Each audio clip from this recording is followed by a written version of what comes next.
Alam niyo guys, hindi ako marunong mag-edit. Kaya, putol-putol na lang yung video ko. Pasensya na po. Hindi po kasi ako professional na vlogger. At gagawa lang ako ng tawag dito. Basta lang, nag-video lang ako. As in, video lang. Pero gusto ko lang kasi, kaya ako nag-video, is gusto ko lang ma-express or bahagi ang aking karanasan dito at mga pangyayari dito sa Japan. Sa buhay ko. Ganun lang. Hindi ako professional. Hindi rin ako marunong mag-edit. Yan, ganyan lang. Dahil hindi ako pumasok ngayon sa work, sa kaisya, or sa company. Nag-harvest na lang po ako ng gulay na tanim ng aming lolo. Nakita ko kasi siya kanina. Grabe, nakita ko tong mga gulay. Grabe, sayang kung hindi ko siya i-harvest. Ma-over na siya. Ang sarap-sarap pa naman ng sitaw. Paboritong ng mga Pilipina. Yan, sarap niya. Kahit nga tong yung i-adobo lang siya or yung sa mahilig sa gagataan siya na merong tawag dito na may kalabasa or kahit anong ipangsahog na basta kung gusto mo ng ginataan, just mahilig sa gata. Tapos pakbet, ayan, sarap sa pakbet ng sitaw.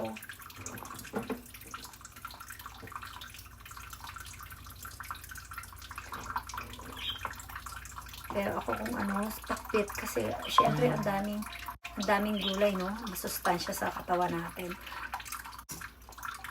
Kaya lang pagka naggawa ako ng pakbet, grabe, mapapalaban ko sa kain.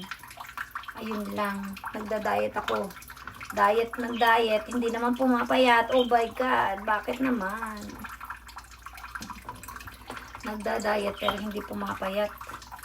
Ano ba yan? Kakainis. Hindi ko na alam gagawin ko. Kailangan ng tulong ng doktor. Yan. Isang bungkos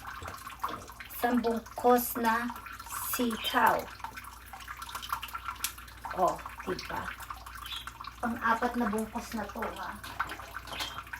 Pang-apat na bungkos na sitaw.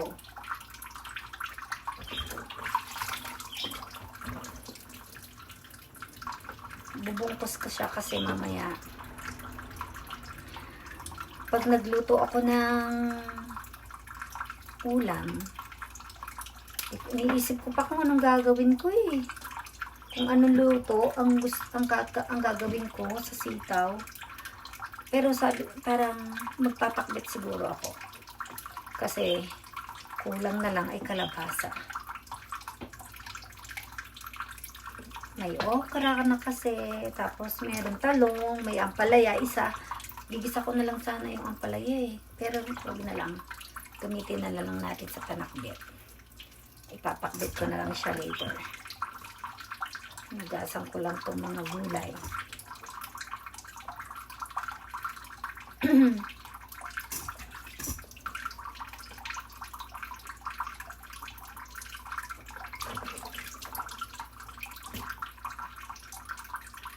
Yan.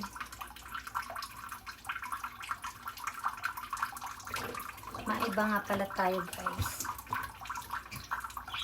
Ako nga pala ay taga Gifu. Dito sa Japan, sa Gifu, Japan. Gifu City. At nakatira ako sa Hozumi. Sa Hozumi. Yes, taga Hozumi ako.